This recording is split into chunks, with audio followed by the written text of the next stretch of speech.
बच्चों, क्या हाल चाल आप लोगों के। आई होप कि आप सब लोग एकदम फिट, एकदम फाइन, एकदम हेल्दी हो अपने घरों के अंदर और साथ साथ पढ़ाई भी कर रहे हो, राइट। सो डियर स्टूडेंट्स, अभी आप लोग के जस्ट टर्म 1 के एग्जाम्स ओवर हुए हैं और टर्म 2 की पढ़ाई शुरू हो चुकी है। तो मैं आप लोगों का स्वागत करता हूं अपने यूट्यूब चैनल में लर्निंग विथ राहुल सर। और मैं आप लोगों को यहाँ पे कराऊंगा साइंस के कुछ कॉन्सेप्ट्स, ताकि आप लोग साइंस को बहुत ही अच्छे और यूनिक तरीके से याद रख पाए हमेशा के लिए, ठीक है। तो बच्चों, हम लोग स्टार्ट करेंगे हमारे टर्म 2 का सिलेबस, जो है कौन से चैप्टर से, वर्क एंड एनर्जी से, राइट। तो फिजिक्स के अंदर इस बार टर्म 2 में आपके 2 चैप्टर्स आ रहे हैं बच्चों। एक है ग्रेविटेशन का जो पार्ट है, हाफ पार्ट, और दूसरा है वर्क एंड एनर्जी का। तो मोस्ट ऑफ द स्टूडेंट्स इस टाइम पे ग्रेविटेशन का हाफ पार्ट जरूर कर चुके, लेकिन फिर भी अगर आप लोग चाहेंगे कि मैं आप लोग को अपने यूट्यूब चैनल बताऊं, तो प्लीज मुझे कॉमेंट सेक्शन में बताना कि वो चैप्टर करना है कि नहीं करना, ठीक है। अगर आप लोग बोलेंगे यस, तो मैं जरूर कराऊंगा। लेकिन अभी एज पर द टाइमिंग मैं आप लोग को स्टार्ट करा रहा हूं हमारा दूसरा टॉपिक फिजिक्स का, दैट इज कॉल्ड, जो आपका चैप्टर है जिसका नाम है work and energy. Work and energy, ठीक है। आप लोगों ने बायो का चैप्टर पढ़ा, सेल, आप लोगों ने केमिस्ट्री के अंदर पढ़ा जो है मैटर इन आवर सराउंडिंग्स। वहां पे हर जगह कहीं ना कुछ एनर्जी की बातें जरूर हुई है, राइट। जैसे हम लोग मान लो अगर खाना खा रहे, खाना खाने से क्या होती है, मुझे एनर्जी मिलती है। इसके अलावा आप लोगों ने देखा होगा कि जो मैटर के पार्टिकल्स है वो भी कॉन्स्टेंटली जू जू जू जू करके क्या करते हैं, मूव करते रहते हैं, क्योंकि उनके अंदर भी एनर्जी होती है। यहां तक कि हम कोई भी काम करते हो, हर तरह के बहुत सारे तरह के टाइप्स ऑफ वर्क होते हैं, बहुत सारे टाइप्स ऑफ एनर्जी होती है। तो मैं आप लोगों को बिल्कुल स्टार्टिंग से overview of the work, overview of the energy as per the science, उसके हिसाब से बताऊंगा, ठीक है। फॉर एग्जाम्पल देखो, आपने क्या करा, आप अपनी सुबह के टाइम उठे, आपको पता लगा आपके स्कूल की छुट्टी है, लेकिन आपके अंदर वही जोश है कि नहीं मैं तो पढ़ूंगा। आपने किताब खोली, दिन भर बैठ के पढ़ते रहे, एक जगह पे आप बैठे रहे। मम्मी आपको पढ़ता हुआ देखे बहुत खुश हो रही हैं, दूध लेके आ रही हैं अपने बच्चे के लिए, खाना पीना लेके आ रही हैं आप लोगों के लिए, ठीक है। लेकिन आप लोग वहीं बैठ के एकदम पढ़े जा रहे हो, ठीक। और वहीं पे तो ये कौन सा हो बेटा, ये हो गया मेंटल वर्क। भाई आप दिमाग से पूरा इसी तरीके से फोकस्ड हो ना, उसको पढ़ रहे हो, तो मेंटल वर्क हो गया। सिमिलरली आप गए बाहर फुटबॉल खेलने के लिए, ऐसे लॉकडाउन का टाइम है बट फिर भी कुछ बच्चे गली के अंदर तो खेलते हैं। तो एक बच्चा बॉलिंग डाल रहा है तो वो मूव कर रहा है, राइट। एक बच्चा कोई फुटबॉल खेल रहा है तो अपने पैरों से किक कर रहा है। तो हर तरह के वर्क डन होते हैं। लेकिन as per the expert of science, अगर मैं साइंस के पॉइंट ऑफ व्यू से बोलूं तो वर्क क्या है, तो हम साइंस के ओवरव्यू के हिसाब से पढ़ेंगे बेटा वर्क के बारे में। तो यहां पे आज की क्लास में लोग क्या क्या जानेंगे बच्चों, आज की क्लास में हम लोग जानेंगे वर्क किसे कहते हैं, राइट। उसके अलावा हम लोग जानेंगे टाइप्स ऑफ वर्क, ठीक है। इसके अलावा हम लोग जानेंगे एनर्जी किसे कहते हैं, और इसके बाद हम लोग जानेंगे टाइप्स ऑफ एनर्जी। तो आज की क्लास में मैं आप लोगों को ये सारी चीजें बताने वाला हूं एक एक करके। तो सबसे पहले हम लोग स्टार्ट करते हैं वर्क के बारे में, ठीक है, कि वर्क क्या होता है। अब एक बात समझो, ठीक है। आप स्कूल में गए या स्कूल के ग्राउंड में गए, एक फुटबॉल पड़ी थी, आपने उसको किक किया और वो बॉल सीधा उड़ती हुई चलेगी गोलकीपर के पास, ठीक है। वो एक वर्क डन हो गया।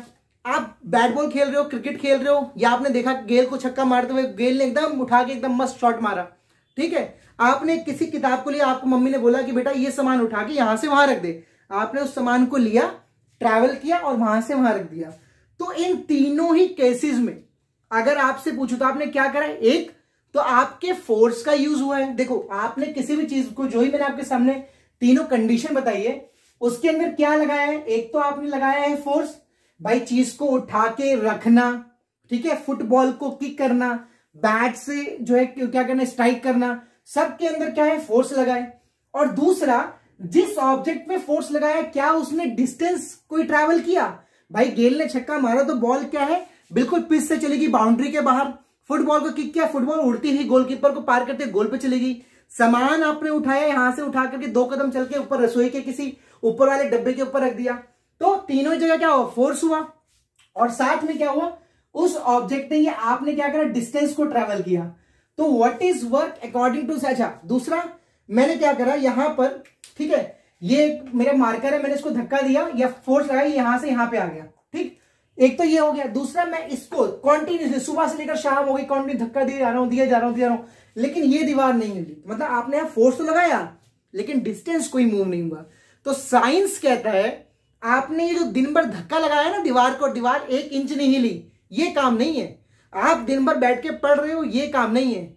साइंस के हिसाब से काम क्या है, जब आप फोर्स लगाओ और वो ऑब्जेक्ट कुछ डिस्टेंस ट्रेवल करे, चाहे डिस्टेंस थोड़ा ही क्यों ना हो, 1 सेंटीमीटर, आधा इंच, 1 इंच चलेगा, लेकिन अगर 0 है तो यानी वो डिस्टेंस नहीं, यानी फोर्स नहीं है। तो what is force according to the science, हमारे फिजिक्स की डेफिनेशन के हिसाब से व्हाट इज वर्क, तो वर्क तब होता है, तो बेटा work is done when force produces motion. जब कभी कोई वर्क, मतलब साइंस के अकॉर्डिंग वर्क कब होता है, जब किसी ऑब्जेक्ट में फोर्स लगाऊं और वो किसी डिस्टेंस को ट्रेवल करे। जैसे मान लो ये यहां पे ऐसे फुटबॉल है, ठीक है, यहां पे आप में से कोई अच्छा मेसी टाइप से लड़का है, ठीक है, इसने क्या करा, इस फुटबॉल को किक किया और किक करने के बाद ये फुटबॉल यहां से यहां पे आ गया, ठीक है, तो यहां पे क्या हुआ बेटा, फोर्स अप्लाई हुआ है, बिल्कुल हुआ है। क्या ये फुटबॉल यहां से यहां ट्रेवल कर रहा है, डिस्टेंस ट्रेवल हुआ, तो बिल्कुल हुआ है, राइट। सो यानी इसका मतलब इसने वर्क डन किया है, इस ऑब्जेक्ट ने इस लड़के ने क्या किया, वर्क डन किया है। तो what is work done, work is done when force produces motion. तो इसका फॉर्मूला भी लिख लेते हैं जरा यहां पर। तो प्यारे बच्चों, वर्क का फॉर्मूला होता है वर्क इज इक्वल टू, क्या बोला मैंने, फोर्स इनटू में distance. Work is equal to force in distance. तो वर्क को डब्ल्यू से नोट करेंगे, फोर्स को एफ से, डिस्टेंस को एस से, यही हमारा क्या हो जाएगा बेटा, वर्क का फॉर्मूला हो जाएगा, ठीक है, ये हमारे वर्क का फॉर्मूला हो गया। अच्छा, दूसरी बात, वर्क एक स्केलर क्वांटिटी है। अब स्केलर क्वांटिटी आप ऑब्वियसली पढ़ते हुए आ रहे हैं शुरू से, फिजिक्स के स्टार्टिंग चैप्टर मोशन में भी आप लोगों ने पढ़ा होगा कि 2 तरह की फिजिकल क्वांटिटी होती है। एक होती है जिसके अंदर क्या होता है, जिसके अंदर डायरेक्शन भी होता है और मैग्नीट्यूड भी होता है, राइट। और दूसरा क्या होता है जिसके अंदर सिर्फ और सिर्फ मैग्नीट्यूड होता है, डायरेक्शन नहीं होता। तो जिसमें डायरेक्शन नहीं है उसको बोलते हैं स्केलर क्वांटिटी, ठीक है। तो वर्क क्या है बेटा, एक स्केलर क्वांटिटी है।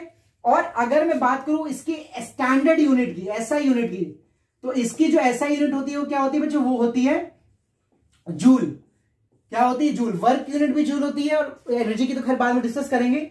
और 1 जूल ये बराबर किसके होता है, किसके इक्वल होता है, जरा एक बात समझो मेरे प्यारे बच्चों। फोर्स की यूनिट क्या होती है बेटा, देखो यहां से इसको यहां लिखते हैं, वर्क की यूनिट क्या लिखी है मैंने, फॉर्मूला क्या लिखा है, एफ इंटू एस। फोर्स की यूनिट होती है बेटा न्यूटन, डिस्टेंस की होती है मीटर।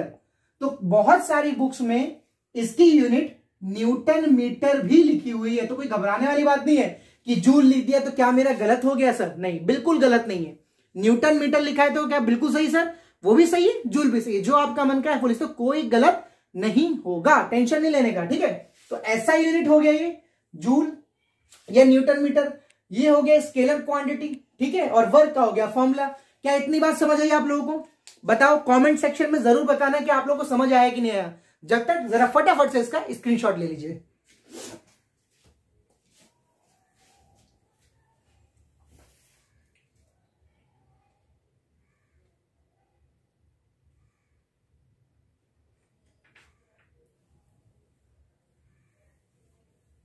चलो ले लिया स्क्रीनशॉट, बहुत अच्छे।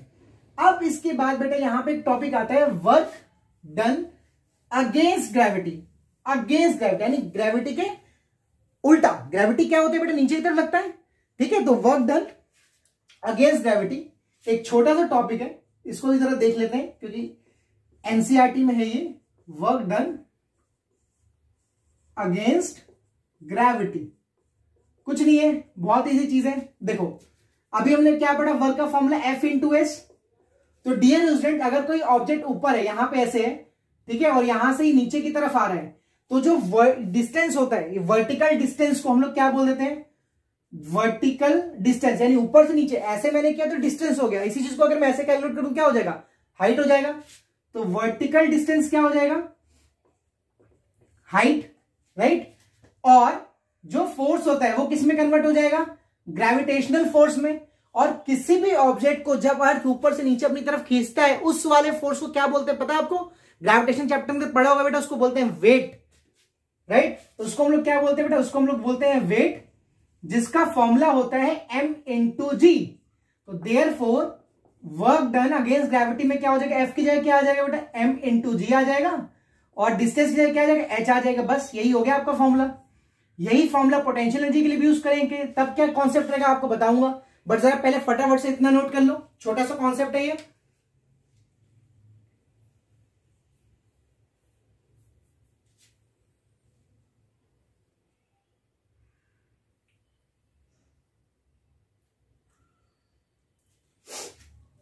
चलो ले लिया आप लोगों ने इसका स्क्रीनशॉट, बहुत बढ़िया।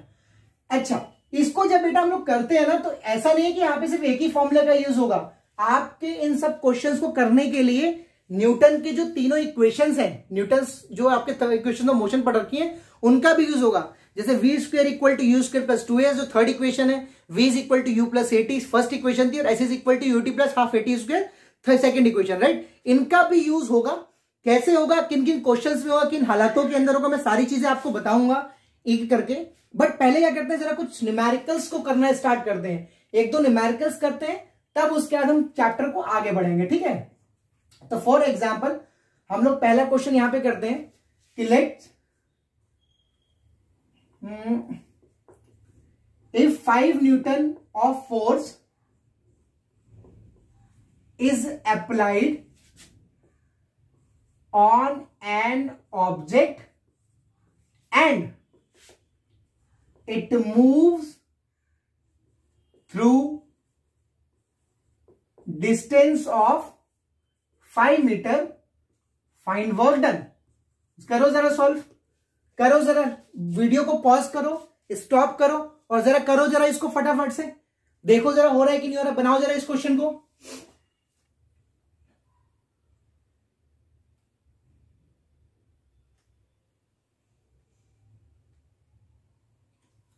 कर लिया, चलो देखो जरा। आपको बेटा यहां पे क्या दे रखा है, फोर्स कितना दे रखा है, 5 न्यूटन, समझ गए। डिस्टेंस कितना दे रखा है, 5 न्यूटन। अरे सर ये तो बहुत इजी क्वेश्चन दे दिया आपने। ओह ये तो क्वेश्चन मुझे आता है, मैं तो इसको कर दूंगा। तो जरा करो जरा फटाफट से, देखो आया कि नहीं आया। तो वर्क डन का फॉर्मूला क्या होता है, F into S, 5 newton multiply 5 metre, 5 5 25, 25 newton metre लिख दो, या फिर 25 जूल लिख दो। मेरे प्यारे लाड लो, कुछ भी लिख दो, क्या फर्क पड़ रहा है। आंसर यही हो गया। सो इजी, बहुत सिंपल, बड़ा आसान। सर ये तो आपने बड़ा नकली क्वेश्चन दे दिया, ये तो हम यूं कर देते चुटकी बजा करके। क्या सर, क्या टीचर बनेगा रे तू सर। चलो अब मैं आपको फिर, अच्छा ऐसी बात है तो लो अगला क्वेश्चन देखते हैं। यहां पर अगले क्वेश्चन में देखो, अब जरा क्वेश्चन बढ़ाते हैं आगे, ठीक है। क्वेश्चन क्या है, if an object of mass 100 kg, ठीक है, travelling at speed of 30 metre per second, ठीक है, stops at distance of 50 metre, de-accelerating uniformly, find the work done। Work done निकालो, जरा निकालो, वर्क डन निकालो जरा। इसका वीडियो को पॉज करो, रोको और जरा करो फटाफट से। देखता हूं ये वाला आता है कि नहीं आता, जरा करो फटाफट।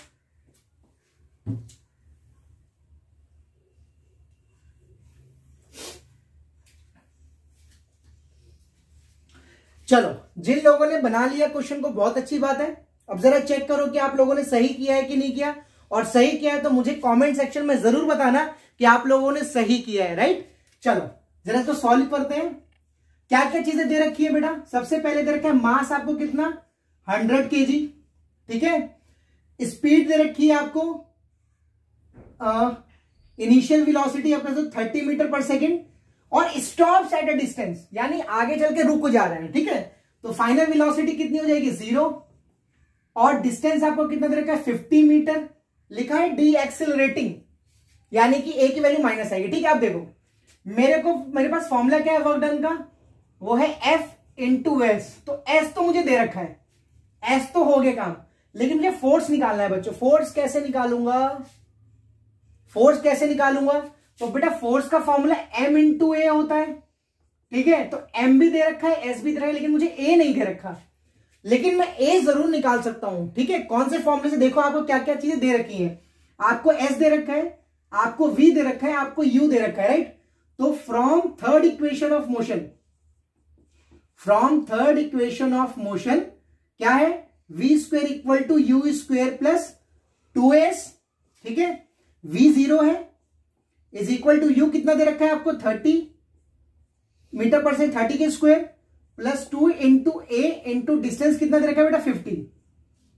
तो ये हो गया आपका 900 प्लस 100 ए, ठीक है। तो यहां से ए की वैल्यू आ जाएगी क्या हमारी, तो 100 ए इज इक्वल टू 900, तो ए की वैल्यू आ गई आपकी 900 डिवाइडेड बाय 100 माइनस, तो 0 0, तो ये कितना आ गया बेटा, ए की value -9 metre per second square, -9 metre पर। तो यहां पे देखो लिखा भी हुआ है ना, आप इस वर्ड पे जरा ध्यान दो, डी एक्सिलरेटिंग यानी नेगेटिव एक्सिलरेशन यानी कि रिटार्डेशन। तो बहुत सही, हम लोगों ने सही किया है। बस ए आ गया, ए एस दे रखा है, एम दे रखा है, बस डाल दो वर्क डन में, आ तो गया फॉर्मूला, काय को इतनी टेंशन लेने का है। एम लिखा मैंने 100, ए लिखा कितना है -9 और एस कितना है 50, कर दो मल्टीप्लाई, 9 5 45 और 1 2 और 3 0, इतने न्यूटन मीटर या फिर इतने ही, या फिर -45,000 जूल।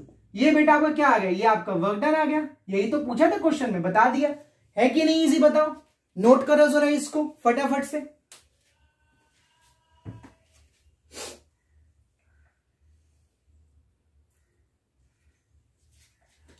चलो उतार लिया। सो उम्मीद करता हूं आपको ये क्वेश्चन अच्छे तरीके से समझ आ गया होगा।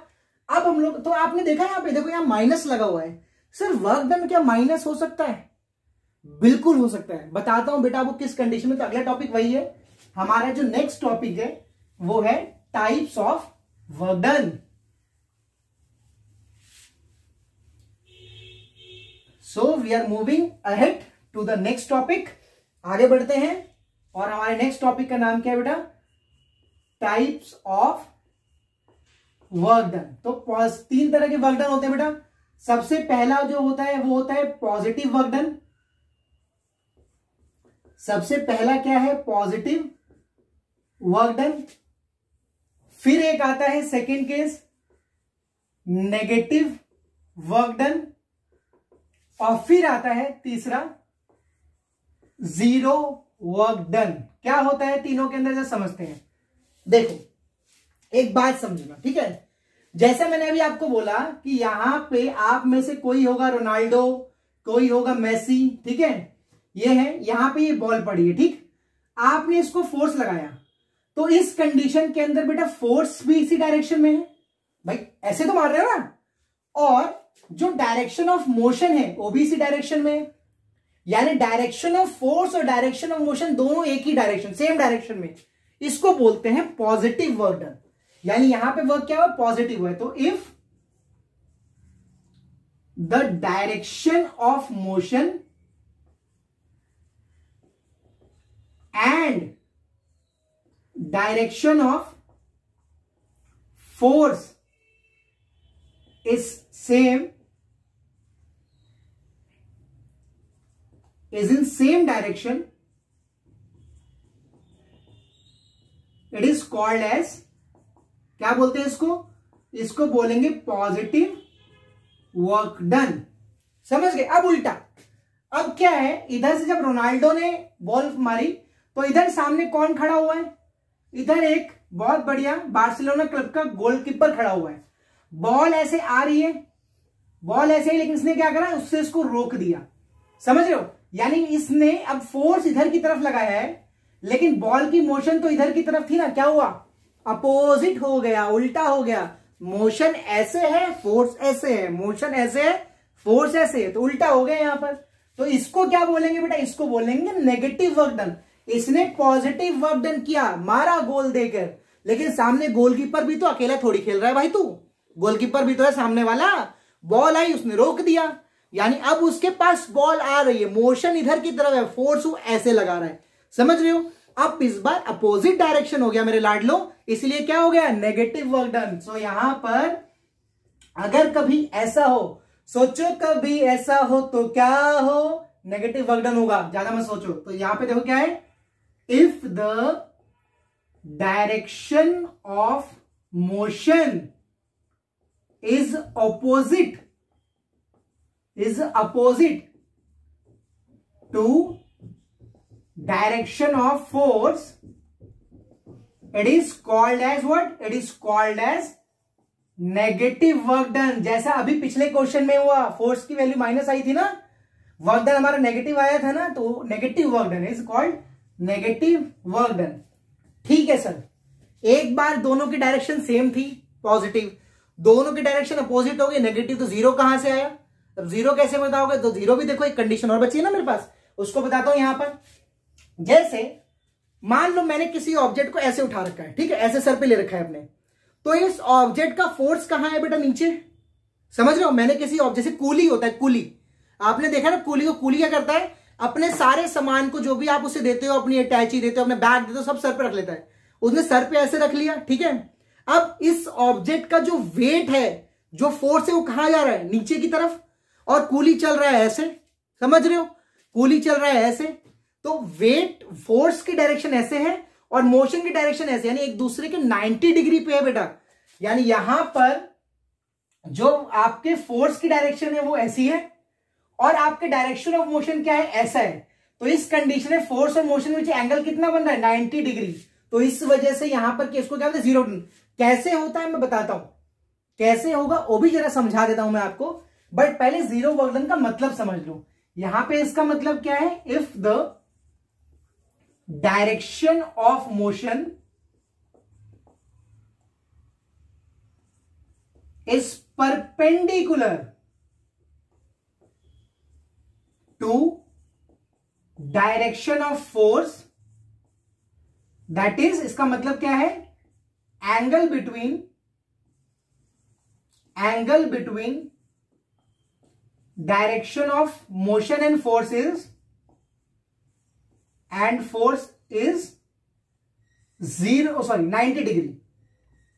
90 degree, then work done is zero. यहां हम इसको क्या बोलते हैं? Zero work done. तो तीन तरह की कंडीशन बताई। अगर direction of motion, direction of force same हो पॉजिटिव, दोनों अपोजिट हो नेगेटिव, और अगर एक दूसरे के परपेंडिकुलर हो तो उसको क्या बोलेंगे? Zero work done. जरा इसको इतना नोट करो, फिर उसके बाद मैं आपको बताता हूं जीरो वर्क डन कहां से आया, इस कॉन्सेप्ट की बात करेंगे। ठीक है, जरा नोट करिए इसको।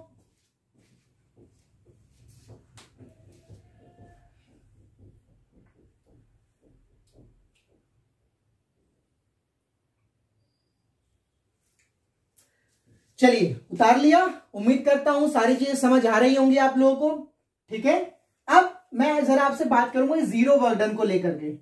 ठीक है, तो डियर स्टूडेंट्स, मेरे प्यारे प्यारे लाडलो, मेरे प्यारे प्यारे गुलगुलों, मेरी बात को समझना है। ठीक है, एक्चुअल फॉर्मूला जो वर्क डन का होता है ना, जैसे मान लो अगर कोई ऑब्जेक्ट है इस तरीके से और आपने फोर्स ऐसे लगाया, देखो अभी तक क्या था, हमने ऐसे बात करी, ऐसे 180 डिग्री पे, ठीक है, सेम उस पे, और 90 डिग्री पे। तो मैं आपको बता रहा हूं, जब कभी कोई ऑब्जेक्ट को आप क्या करते हो, जैसे मान लो यहां पे ये कोई ऑब्जेक्ट है, ठीक है, ये कोई ऑब्जेक्ट है, इसको बोलते हैं वर्क डन ऑब्लिकली। तो यहां पर ये कोई ऑब्जेक्ट है और कोई इससे धागा लगा हुआ है, ठीक है, इससे धागा लगा हुआ है, और एक लड़का इसको अपने हाथों से ऐसे करके खींच रहा है। ठीक है, इसने क्या करा, यहां से अपने हाथों से ऐसे करके इसको खींचा। तो यहां पे क्या हुआ, देखो डायरेक्शन ऑफ मोशन तो ये हो गया, डायरेक्शन ऑफ मोशन तो ये हो गया, और डायरेक्शन ऑफ फोर्स बेटा ये हो गया। तो इनके बीच में जो ये एंगल बनता है इसको बोलते हैं थीटा। अब ये थीटा, ये एक एंगल होता है जिसके बारे में, इसको बेसिकली ये सारे ट्रिग्नोमेट्री की वैल्यू है जो आप 10th क्लास में जाके पढ़ोगे। तो अभी मैं आपको ट्रिग्नोमेट्री तो नहीं समझा रहा, लेकिन हाँ एक छोटा सा कॉन्सेप्ट समझो। इस टाइम पे ये जो एंगल बना है ना, इसको बोलते हैं थीटा। और जब कभी ऐसा कंडीशन आती है तो इस केस में जो वर्क डन होता है, इसका फॉर्मूला होता है बेटा, वर्क डन का फॉर्मूला होता है F S cos theta. F S cos theta, cos, sine, cot, tan, sec, cosec, ये सारी ट्रिग्नोमेट्रिक वैल्यूज है। ये क्या होता है ये आप 10th क्लास में आप अपने मैथमेटिक्स के टीचर से बड़े अच्छे तरीके से समझोगे। ठीक है, अभी के लिए क्या जानना ये समझो। तो ये cos theta, theta is angle. ठीक है, अब इस कंडीशन में व्हाट इज द एंगल, इस कंडीशन में थीटा क्या है बेटा, 90 डिग्री है। जरा वैल्यू रखो, therefore work done is equal to क्या हो जाएगा, एफ एस, और कॉस 90 डिग्री, और मेरे लाडलो मेरे गुलगुलो कॉस 90 डिग्री की जो वैल्यू होती है ना वो शून्य होती है, वो 0 होती है। सो कॉस 90 की वैल्यू कितनी होगी बेटा, 0। तो आप इसको पुट कर दो, चाहे फोर्स कितना ही लगा हो, चाहे डिस्टेंस कितना ही ट्रैवल किया हो, लेकिन अगर कॉस 90 वैल्यू 0 आ गई तो यहां पे वर्क डन क्या हो जाएगा बेटा, 0 हो जाएगा, जो कि इस कंडीशन में आपको देखने को मिल रहा है। इसलिए मैंने आपको लिखा कि डायरेक्शन ऑफ मोशन जब परपेंडिकुलर होगा, 90 डिग्री पे होगा डायरेक्शन ऑफ मोशन और फोर्स एक दूसरे के, तो उस टाइम में वर्क डन क्या होगा, 0 होगा, शून्य होगा। तो इसीलिए यहां पे 0 वर्क डन बोलते हैं। ठीक है, क्या कॉन्सेप्ट समझ आया आप लोगों को, ये मुझे जरूर बताना कि आप लोगों को समझ आ रहा है कि नहीं आ रहा है। कोई डाउट है, कोई दिक्कत है, please do right in comment section, मैं आप लोग के वो डाउट को क्लियर करूंगा। ठीक है, बट जरा पहले फटाफट से इस कॉन्सेप्ट को उतार लो, फिर हम आगे बढ़ते हैं एनर्जी की तरफ।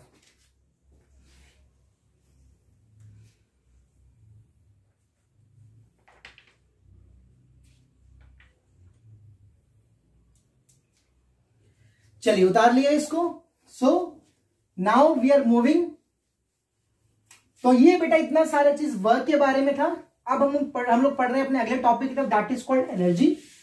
सो एनर्जी क्या है, इस पे भी बात करेंगे। आप लोग कहते हैं ना मेरी एनर्जी बड़ी लो है इस टाइम पे, जब किसी की तबीयत खराब होती है वो क्या कहता है, मेरी बॉडी में एनर्जी है ही नहीं, एकदम से फिर ग्लूकोज पियो। कभी देखते हो टीवी में दिखाता है वो कौन सी इसकी स्टिंग की ऐड आती है, वो पीता है एकदम से वो चार्ज अप हो जाता है, एनर्जी आती है। तो एनर्जी है क्या, एनर्जी बेसिकली बेटा क्या है, ये जितना हम लोग काम कर पा रहे हैं ना वही एनर्जी है, राइट। तो व्हाट इज एनर्जी, अगर मैं यहां पे लिखूं एनर्जी क्या है, तो जितना हम काम किस उससे कर पा रहे हैं, दैट इज मतलब जो हम काम कर पा रहे हैं, work is actually equivalent to energy. ठीक है, कोई एक ओल्ड एज का आदमी है, आप उसको किसी सामान को रखने के लिए बोलो, from the 3rd floor to ground floor, वो लेके आ रहा है बेचारा, धीरे धीरे लेके आ रहा है, उसकी बॉडी में एनर्जी कम है। वहीं पे कोई यंग लड़का है, वही जहां पे एक ओल्ड एज का पर्सन 1 चक्कर लगा रहा है, उतनी ही देर में जो यंग एज का बंदा होगा क्या कर 2-3 चक्कर लगा लेगा। तो इसका मतलब क्या है, उसकी बॉडी के अंदर क्या है बेटा, एनर्जी ज्यादा है, राइट, एनर्जी ज्यादा है। तो एनर्जी बेसिकली क्या हो गया, एनर्जी और वर्क एक दूसरे से क्या है बेटा, एक दूसरे से लिंक है, एक दूसरे से कंपैरेटिवली कह सकते हो कि दोनों एक तरह से बराबर है, right. So what is energy, it is the capacity to do work, the capacity to do work is called as energy. जितना आप काम कर पाते हो, इसलिए वर्क डन और एनर्जी इक्विवेलेंट लेते हैं हम। जितना ज्यादा काम कर रहे हो उतनी ज्यादा एनर्जी है, जितना कम काम कर रहे हो उतनी कम एनर्जी है। तो वर्क डन जितना आप काम कर पा रहे हो वही आपकी एनर्जी है। ठीक है, तो capacity to do work is called as energy. तो कई बुक्स में या हम लोग हर जगह पे क्या लिखते हैं, हम लोग ज्यादातर वर्क डन को एनर्जी के इक्वली लिख लेते हैं। कैसे होगा क्या होगा सब बातें बताऊंगा जब हम टाइप पढ़ेंगे डिफरेंट टाइप्स ऑफ एनर्जी के बारे में। तो ये होती है बेटा एनर्जी। तो अब बात कर लेते हैं टाइप्स ऑफ एनर्जी कौन कौन सी होती है। टाइप्स ऑफ एनर्जी कौन कौन सी होती हैं जो आप लोग को लिखी हुई है 9th क्लास के हिसाब से याद करनी है। तो पोटेंशियल एनर्जी, काइनेटिक एनर्जी, इसके अलावा बेटा लाइट एनर्जी, ठीक है, इसके अलावा chemical energy, nuclear energy, sound energy, ठीक है, इसके अलावा हो गया आपका इलेक्ट्रिकल एनर्जी। ठीक है, तो ये बहुत सारी तरह की एनर्जीज होती हैं जिसके बारे में आप पढ़ेंगे, लेकिन इस चैप्टर के अंदर हम लोग मेन बात करेंगे बेटा पोटेंशियल एनर्जी के बारे में और काइनेटिक एनर्जी के बारे में। इनका फॉर्मूला क्या होता है, ये आए कैसे, क्या होती है ये सारी चीजें। तो आज ही क्लास में हम लोग बात करेंगे स्पेशली किसकी बेटा, काइनेटिक एनर्जी के बारे में। सो करते हैं स्टार्ट काइनेटिक एनर्जी को लेकर के। जरा पहले फटाफट से इसका स्क्रीनशॉट ले लो जरा। चल, आई होप आप लोगों ने ले लिया होगा screenshot. So let's move ahead, बढ़ते हैं आगे। और एनर्जी का जो टाइप हम लोग करने जा रहे हैं that is called kinetic energy. Kinetic energy में जो कोई नया वर्ड नहीं है आप लोगों के लिए, आप याद करो अपना मैटर चैप्टर। मैटर चैप्टर जब आप लोग 9th क्लास की बिल्कुल शुरुआत करी होगी तो आपने मैटर के पार्टिकल्स के बारे में पढ़ा होगा और उनकी एक प्रॉपर्टी थी कि मैटर के पार्टिकल हमेशा क्या करते रहते हैं, वाइब्रेट करते रहते हैं, ऐसा करके वाइब्रेट करते रहते हैं, ठीक है। और उसमें कौन सी एनर्जी होती है, जरा दिमाग पे जोर डालो, सोचो क्या बताया था आपके टीचर ने, क्या आप लोगों ने किताब के अंदर पढ़ा था? जी हाँ, बिल्कुल सही, आपने पढ़ा था काइनेटिक एनर्जी के बारे में, राइट। सो उन पार्टिकल्स में काइनेटिक एनर्जी होती है। तो व्हाट इज काइनेटिक एनर्जी? किसी भी ऑब्जेक्ट के अंदर जब उसकी वेलोसिटी की वजह से जो एनर्जी होती है, that is called kinetic energy. यानी कोई भी ऑब्जेक्ट जो मूव कर रहा है, जिसके अंदर मूवमेंट हो रही है, जिसके अंदर कुछ ना कुछ वेलोसिटी है, वो क्या है? काइनेटिक एनर्जी है।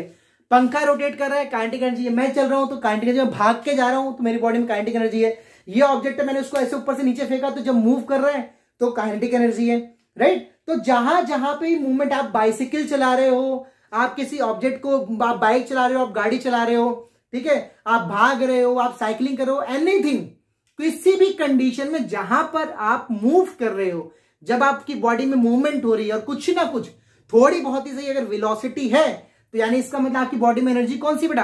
Kinetic energy, right. तो what is kinetic energy? It is the energy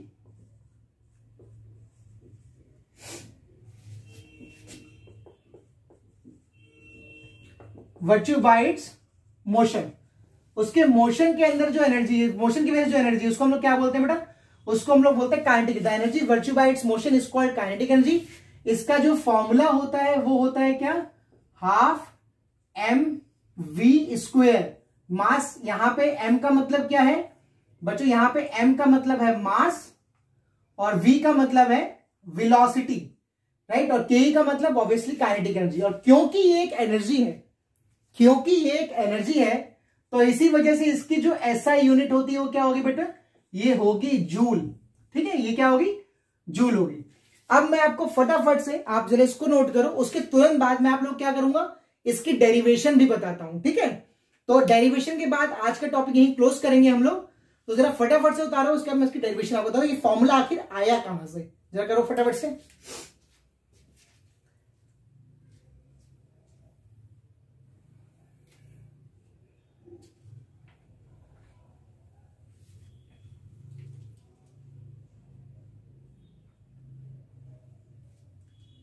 चलो, नोट कर लिया।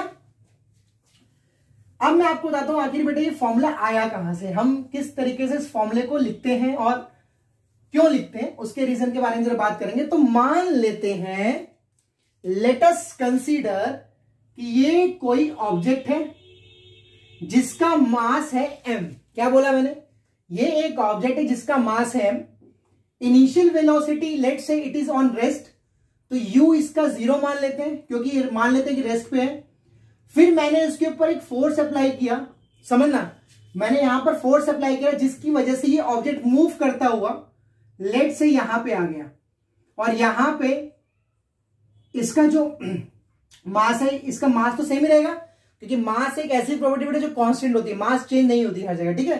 तो मास तो वही रहेगा, बट यहां पे इसकी जो फाइनल वेलोसिटी है, फाइनल वेलोसिटी क्या मान लेते हैं हम लोग? v मान लेते हैं, ठीक है। और यहां से यहां तक जो इसने डिस्टेंस ट्रेवल किया है इसको मान लेते हैं s, ठीक है।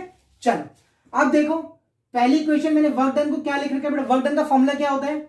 वर्क डन का फॉर्मूला होता है F into S. It is my equation number first, it is my equation number first, ठीक है। S यानी कि डिस्टेंस। अच्छा, दूसरा जरा देखो, हम लोगों ने एक और इक्वेशन पढ़ी, फोर्स क्या होता है? M इंटू ए, ये मान ली मैंने सेकेंड इक्वेशन, ठीक है। मेरे को इन दोनों वैल्यूज को निकालना है, एक F और एक S। तो F की वैल्यू क्या है? M इंटू ए होती है। और साथ में from third equation of motion, अगर मैं थर्ड इक्वेशन ऑफ मोशन लगा दूं तो क्या फॉर्मूला है? v square is equal to u square plus 2as। और मैंने क्या बोला? ऑब्जेक्ट इज एट रेस्ट, तो u क्या है? 0 है। तो therefore v square equal to 0 का स्क्वेयर प्लस 2s। ऐसा क्यों लिखा? क्योंकि u क्या है बेटा? 0 है कि नहीं। तो v स्क्वेयर क्या हो जाएगा? Is equal to 0 square plus 2s। तो v स्क्वेयर क्या हो गया? 2as हो गया। यहां से मैं s की वैल्यू निकाल लेता हूं, तो s की वैल्यू क्या हो जाएगी बेटा? v स्क्वेयर अपॉन में 2a। बताओ जरा, इतनी बात समझ आई? देखो जरा क्या किया है मैंने, दोबारा से बता रहा हूं। पहले work done is equal to f into S, ये फॉर्मूला भी हमने पढ़ा ना स्टार्टिंग ऑफ द चैप्टर में। फिर f is equal to m into A, भी पता है आपको, 4 साल चैप्टर पढ़ के आए हो। और थर्ड इक्वेशन ऑफ मोशन जो थी क्या है formula, v square equal to u square plus 2s। V square यहाँ पे 0 क्योंकि ऑब्जेक्ट रेस्ट से स्टार्ट हो रहा है इसलिए मैंने इसको 0 मान लिया, प्लस 2s, तो यू की वैल्यू 0 डाल दो तो फाइनल फॉर्मूला क्या बना, we square equal to 2s, और यहां से s की वैल्यू निकाल दी मैंने v square by 2a। It is my equation number third. अब मैं क्या करूंगा मेरे लाडलो, इस थर्ड और सेकंड की वैल्यू फर्स्ट में डाल देते हैं यहां पे। इसके बाद मैं आपको यहां से बता रहा हूं, put the value of second and third in equation number 1। बहुत इजी है। क्या इक्वेशन नंबर 1 है, देखो work done is equal to F की जगह क्या डाल दूंगा, एम इंटू ए, और यहां से क्या है इसकी value v square by 2a, v square by 2a। अरे ये क्या हुआ, ए से देखो कट गया कि नहीं कट गया, तो आपके पास क्या बचा, work done is equal to m we square by 2। Now अभी मैंने अब क्या बताया, जब कभी भी किसी बॉडी के अंदर वर्क डन होता है, एनर्जी होती है उसके मोशन की वजह से, तो उसको क्या बोलते हैं, काइनेटिक एनर्जी। तो यहां मैं वर्क को क्या लिख देता हूं, काइनेटिक एनर्जी लिख देता हूं, समझ गए, क्योंकि वर्क डन किसकी वजह से हो रहा है, एनर्जी किसकी वजह से आ रही है, उसके मोशन की वजह से। तो वर्क डन का लिखा kinetic energy is equal to m we square by 2, यानी इसको मैं half of m we square लिख सकता हूं। देखो आ गया ना फॉर्मूला यही वाला, यही तो हमें डिराइव करना था भाई, फॉर्मूला यही तो होता है। तो kinetic energy is equal to half of m we square. यहां पे चाहो तो एक पॉइंट आप बीच में लिख सकते हो, now energy kinetic energy is equal to work done, इससे बीच में स्टेप लिखना चाहो लिख सकते हो, kinetic energy is equal to work done, ठीक है, because work is done due to motion, due to motion, ठीक है। तो ये रीजन आप यहां लिखते हो, इसके बाद ये लिख सकते हो, और फाइनली फिर आपकी इक्वेशन ये बन जाएगी। तो आपका क्या होगा बेटा, ये formula derive, kinetic energy formula क्या था, हाफ एम वी स्क्वायर था ना, यही हमने क्या करा, डिराइव कर दिया बड़े आसान तरीके से। देखो जरा इसको क्या किया है, कैसे किया है, दोबारा समझ लो। वर्क डन का formula F into S, F का formula m into a, S का formula v square by 2a।